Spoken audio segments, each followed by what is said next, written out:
अचानक मेरे हलक से एक खौफनाक आवाज़ निकल गई और मैं रुक गया।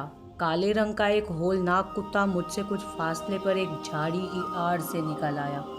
कुत्ता ही था, लेकिन उसकी जसामत नाकाबिले यकीन थी। कदो-कामत में वो किसी गधे जितना लगता था। आंखें रात होने के बावजूद चमक रही थीं और खून में डूबी महसूस होती थी। जबड़े कानों तक खुले हुए थे। उसने गुर्राना शुरू किया और ऐसी पोजीशन बना ली जैसे मुझ पर छलांग लगाना चाहता हो। मेरे आगे बढ़ने के रास्ते मसदूद हो गए। खौफ के मारे मेरी घिघी बंद गई। उसूलन मुझे पलट कर भागना चाहिए था, मगर भागने की हिम्मत भी नहीं हो रही थी। कुत्ता खौफनाक आवाज़ में गुर्राता रहा। फिर वो वहशतनाक अंदाज में चीखा और उसने अगले दोनों पंजे दबाकर मुझ पर छलांग लगा दी।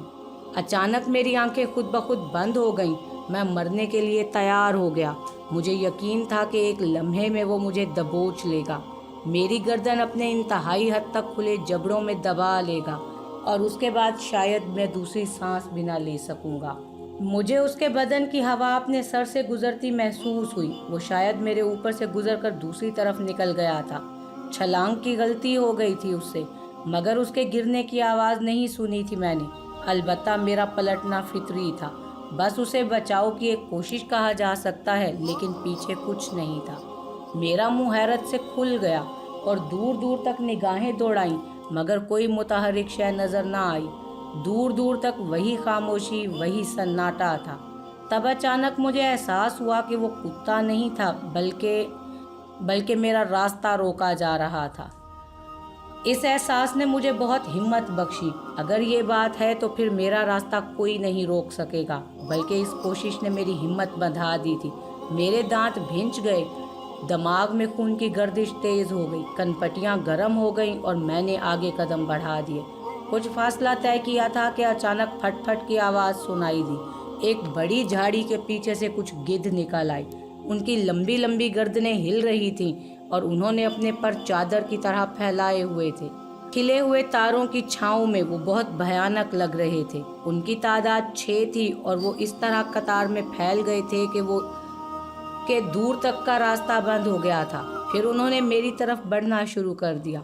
बिल्कुल यूं लग रहा था जैसे बहुत से लोग एक दूसरे का हाथ पकड़े किसी पर घेरा डाल रहे हों। मेरे हलक से एक वहशियाना धाड़ निकली और मैं खुद उनकी तरफ दौड़ पड़ा। खौफ और जोश में डूबी अपनी आवाज़ खुद मुझे बहुत भयानक लगी थी। और अचानक वो गिद्ध आगे बढ़ने से रुक गए थे। फिर उनमें अबतरी फैल गई। वो अपने पैरों पर उछलने लगे। इसी तरह उछलते उछलते वो पीछे हट रहे थे। जूं ही मैं एक गिद्ध के करीब पहुंचा तो उसने भयानक चीख मारी, पर दबाए और फिजा में परवाज कर गया। ये दूसरों के लिए परवाना था, क्योंकि उसके उड़ते ही दूसरे गिद्धों ने भी ज़मीन छोड़ दी थी। उसके बाद वो दोबारा नीचे नहीं झुके और बुलंद होकर मुख्तलिफ सिमतों को परवाज कर गए। खौफ मेरे रुएं रुएं में समा गया था, लेकिन खौफ के साथ जोश भी था। बदन ऐंठ रहा था, मगर कदम दीवानावार आगे बढ़ रहे थे। अब शायद मैं मज़ार के करीब पहुंच रहा था, क्योंकि झाड़ियों के एक ऊंचे सिलसिले के दूसरी तरफ से रोशनी छन छन कर आ रही थी। इधर से कुछ आवाज़ें भी सुनाई दे रही थीं। इंसानी आवाज़ें थीं। वो कुछ गा रहे थे, न जाने क्या। आवाज़ें मुबहम थी। मैं तेज़ कदम उठाता झाड़ियों के दूसरी तरफ निकल आया। रोशनियाँ मिशलों की थीं, जो चंद लोगों ने हाथों में उठाई हुई थी। उन्होंने एक हल्का सा बना रखा था और उनके दरमियान चंद मलंग रक्स कर रहे थे। वो कुछ गाते भी जा रहे थे जो समझ में नहीं आ रहा था। उनके जिस्मों पर मटियाले रंग की कफनियाँ थी जो लहरें ले रही थी। वो किसी कदर गहराई में थे और मैं बुलंद जगह पर, जहाँ से मैं उन्हें बखूबी देख सकता था। मेरा अंदाज़ा गलत था। मज़ार अभी दूर था और ये लोग दरमियान में थे। आहिस्ता आहिस्ता चलता हुआ उनके करीब पहुँच गया, मगर करीब से देखने पर एक और इंकशाफ हुआ। उनमें से किसी की गर्दन उसके शानों पर मौजूद नहीं थी। उनके जिस्म रक्सां थे, आवाज़ें भी आ रही थी, मगर सबके शाने गर्दनों से खाली थे। इस भयानक मंजर को देखकर मैंने आंखें बंद कर ली, मगर कदम ना रोके। अब मुझे अंदाज़ा हो चुका था कि क्या हो रहा है। खौफ अब दिल में ख़त्म होता जा रहा था। आंखें बंद करके चलने से जगह जगह ठोकरें लग रही थी। मैं लड़खड़ा रहा था, मगर रुक नहीं रहा था। मलंगों की आवाज़ें मुझे अपने आगे आगे चलती महसूस हो रही थीं। ایک بار آنکھیں کھول کر دیکھا تو وہ سب مجھے اپنے ساتھ ساتھ آگے بڑھتے نظر آ رہے تھے۔ انہوں نے مشعلیں پکڑی ہوئی تھیں، بے سر والے ناچ رہے تھے، گا رہے تھے اور میرے آگے جلوس کسی شکل میں آگے بڑھ رہے تھے۔ میں نے رفتار تیز کی تو وہ بھی تیز چلنے لگے۔ نہ جانے کون سی قوت مجھے زندہ رکھے ہوئے تھی، ورنہ اس منظر کو دیکھ کر دل کی دھڑکن تو بند ہو ہی جانی چاہیے تھی۔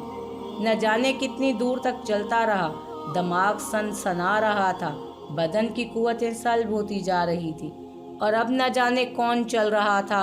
وہ میں تو نہ تھا۔ آوازیں بند ہو گئیں، اب قوالی کی آواز نمایاں ہو رہی تھی۔ قوال گا رہے تھے، نہیں بول رہے تھے۔ سرکٹے ملنگوں کا کوئی نام و نشان نہیں تھا۔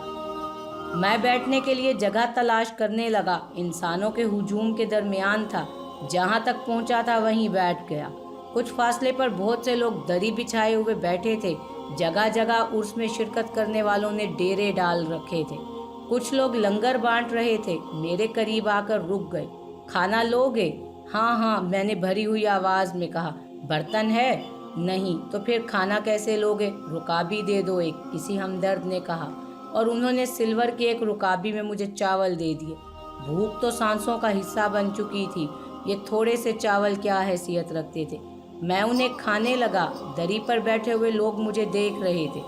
جب میں چاول کھا چکا تو ان میں سے ایک نے پوچھا، پانی چاہیے؟ دے دو بھائی، میں نے عاجزی سے کہا، اور ایک نوجوان پانی لے آیا۔ اس نے جھک کر مجھے پانی دیا اور پھر ایک دم سیدھا ہو گیا۔ تم کوڑھی ہو؟ اس نے بے اختیار کہا۔ میں نے آہستہ سے کہا۔ وہ جلدی سے پیچھے ہٹ گیا اور پھر اپنے ساتھیوں کے پاس پہنچ کر انہیں میرے بارے میں بتانے لگا۔ میں نے ان سب کے منہ سے کوڑھی کوڑھی کے الفاظ سنے تھے۔ پھر سب وہاں سے کھڑے ہو گئے، دری وہاں سے اٹھا لی گئی اور وہ کسی اور سمت چلے گئے۔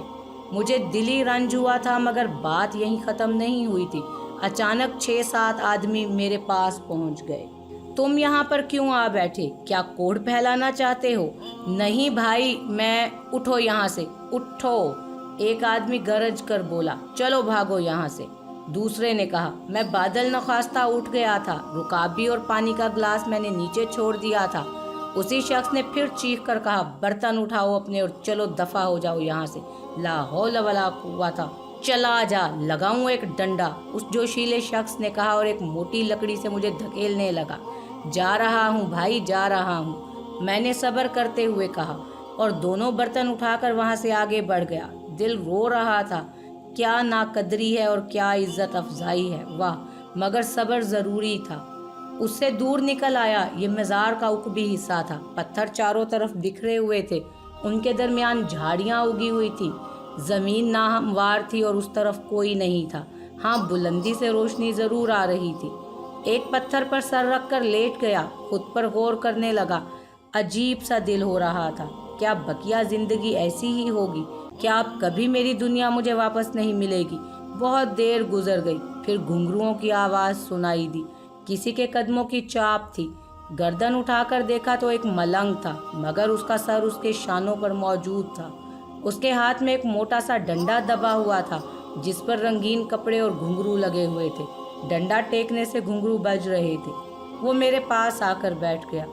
میں اٹھ کر بیٹھ گیا۔ یہاں نہ بیٹھو بھائی، میں نے کہا۔ کیوں، تیری جاگیر ہے کیا؟ وہ بولا۔ نہیں، میں کوڑھی ہوں، مجھے کیا ہوگا، ادھر بیٹھا تھا۔ ان سب نے مجھے دھکے دے کر بھگا دیا۔ وہ سب کوڑھی ہیں، سنا تو نے؟ وہ سب کوڑھی ہیں، ان کے دلوں میں کوڑھ ہے۔ یہ دیکھ، یہ کیا ہے؟ اس نے دونوں ہاتھ سامنے کر دیے، جن کی مٹھیاں بند تھیں۔ بتا کیا ہے ان میں؟ مجھے نہیں معلوم، ہاتھ پھیلا، اس نے کہا، اور میں نے ہتھیلی اس کے سامنے کر دی۔ کون سی مٹھی کا مال لے گا؟ مجھے کچھ نہیں چاہیے۔ چاہیے؟ جھوٹ مت بول، بتا کون سی مٹھی کھولوں؟ ملنگ نے کہا۔ یہ۔ میں نے ہتھیلی اس کے ایک ہاتھ کے سامنے کر دی اور اس نے مٹھی میں دبی ہوئی چیز میری ہتھیلی پر رکھ دی۔ ہلکی سی کالی سی کوئی چیز تھی جو میرے ہاتھ پر آ کر کل بلانے لگی تھی۔ کچھ سمجھ میں نہیں آیا کہ وہ کیا ہے۔ ہاتھ چہرے کے قریب کر کے دیکھا تو حلق سے دھاڑ ہی نکل گئی۔ وہ سیاہ رنگ کا پہاڑی بچھو تھا۔ میں نے بے اختیار چیخ کر اسے ہتھیلی سے جھٹکنا چاہا، مگر وہ میری درمیانی انگلی میں اٹک گیا۔ میں نے پھر جھٹکا، اس نے میری انگلی پر کاٹ لیا۔ ایک ٹیس اٹھی، میں نے ہاتھ پتھر پر دے مارا۔ बिच्छू मेरे हाथ से गिर पड़ा और मैंने दूसरे हाथ से उंगली दबा ली, लेकिन दर्द की टीसें मेरे पूरे हाथ में फैल चुकी थी। काले पहाड़ी बिच्छुओं के बारे में मैंने सुना था कि पत्थर पर डंक मार देते हैं तो संख्या बन जाता है, हाथी को काट लें तो उसका गोश्त पानी बनकर बह जाता है। उसी बिच्छू ने मुझे काटा था। दर्द था कि खून की रवानी के साथ शाने, सीने, कमर और फिर पूरे बदन में फैल गया। आंखों के आगे अंधेरा छाने लगा। मैं इस नाकाबिले बर्दाश्त तकलीफ से पागल हो गया। अपने हलक से निकलने वाली चीखें भी मुझे अजनबी सी लग रही थी। सोचने समझने की कुव्वतें सल्ब हो गई थी। मेरा बदन जमीन से कई कई फुट ऊंचा उछल उछल कर नीचे गिर रहा था। सारे बदन में दर्द के अंगारे दहक रहे थे। न जाने किस तरह उठा और अंधों की तरह दौड़ पड़ा। न जाने कितनी दूर दौड़ा, न जाने किस चीज़ से टकराया और सर में चोट लग गई। मगर सर की ये चोट मेहरबान थी, उसने मुझे इस अजियत से निजात दिला दी थी। शायद बेहोश हो गया था मैं। कब तक बेहोश रहा कुछ मालूम नहीं। होश आया तो परिंदे चहचहा रहे थे। सुबह का सुहाना वक्त था। सर पर किसी दरख्त का साया था और बदन पानी में भीगा हुआ था। मैं पानी में पड़ा हुआ था। कुछ समझ में नहीं आया कि कहाँ से कैसे यहाँ आया। एक कराह के साथ उठकर बैठ गया। बड़ी पुरअसरार अजीब सी जगह थी। बरगद का अजीमुशान दरख्त मुझसे कोई 10 गज के फासले पर था। ताहद्दे निगाह किसी इंसान का वजूद नहीं था। हाँ, परिंदे बकसरत नजर आ रहे थे जो बरगद की शाखों पर खुदक रहे थे, इधर से उधर परवाज कर रहे थे। जमीन पर बिखरे पत्थरों पर बैठे हुए थे। फिजा में खरबूजों की तेज महक फैली हुई थी। मैं अजनबी नजरों से माहौल को देखता रहा। गुजरे वाकयात याद आने लगे थे। मलंग ने बदतरीन हरकत की थी। न जाने उसकी दूसरी मुट्ठी में क्या था। उस खतरनाक बिच्छू के काटने के बाद भी मैं जिंदा हूँ। शिद्दत तकलीफ में शायद मज़ार शरीफ से दौड़ता हुआ बहुत दूर निकल आया था, वरना वो आसपास ज़रूर नज़र आता। ये तो आबादी से दूर कोई वीरान जगह थी। न जाने कौन सी जगह है और मैं उससे कितना दूर निकल आया हूँ। हाथ में अब तकलीफ नहीं थी। उस उंगली को देखा जिस पर बिच्छू ने काटा था। उंगली पर तो कोई निशान नहीं था, लेकिन कुछ और नज़र आया, और जो नज़र आया उसने एक बार फिर दीवाना कर दिया। कोढ़ मेरे पूरे बदन पर फैल चुका था। हाथ पाँव की शक्ल बदलती जा रही थी। उंगलियां और हथेली खून और पीप से भरी हुई थी।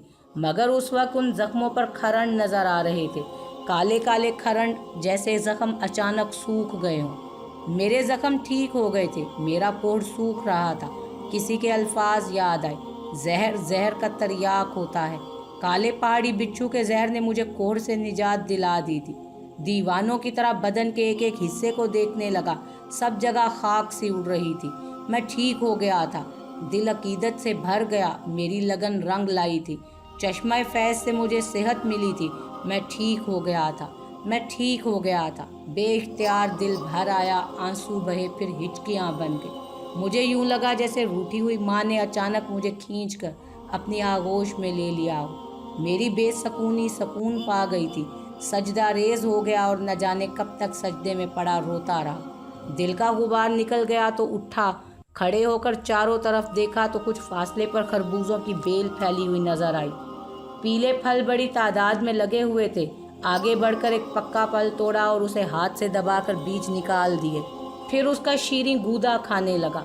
फल का वजन कोई 1 सेर होगा, मगर मैं उसे पूरा ना खा सका। तब उस भूख से निजात का अंदाज़ा हुआ जिसने मेरा हयात का हर लम्हा अजाब बना दिया था। खुशियाँ रग रग से फूट रही थी। उस वीराने में मुझे खुशियों का जो खजाना हासिल हुआ था वो संभाले न संभाला जा रहा था। मैं फरते मुसर्रत से बेखुद हुआ जा रहा था। समझ में नहीं आ रहा था कि इस मुसर्रत का इजहार कैसे करूं। बहुत देर तक वहाँ बैठा रहा, फिर उठ खड़ा हुआ। यहाँ कब तक रुक सकता हूँ? इंसान हूँ, हालात कुछ भी हों, इंसानों में ही रह सकता हूँ।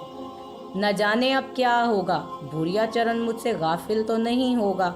उसे इल्म हो गया होगा कि मैं उसके दिए हुए अजाब से निजात हासिल कर चुका हूँ। अब तो उस मनहूस का तसव्वुर भी मुझे खौफजदा कर देता था।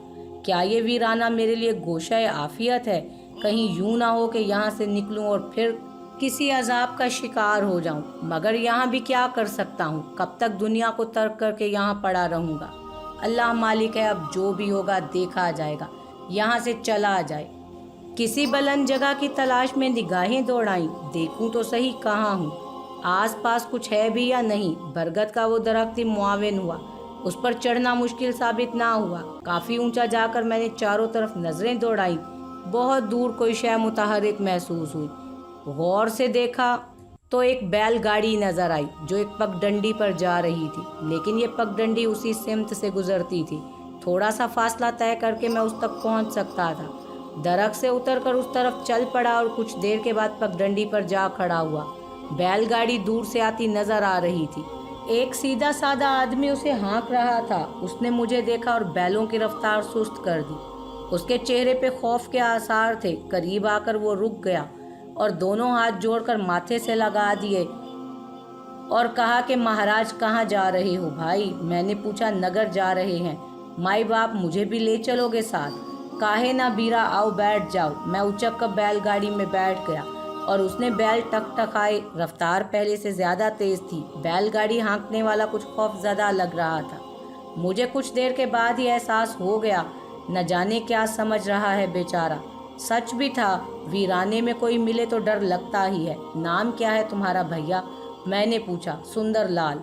नगर में रहते हो? हाँ भैया, नंबरदार की चाकरी करे हैं। मुखिया गढ़ी गए थे नंबरदार की जोरू को छोड़ने, वहाँ उसका मैका है।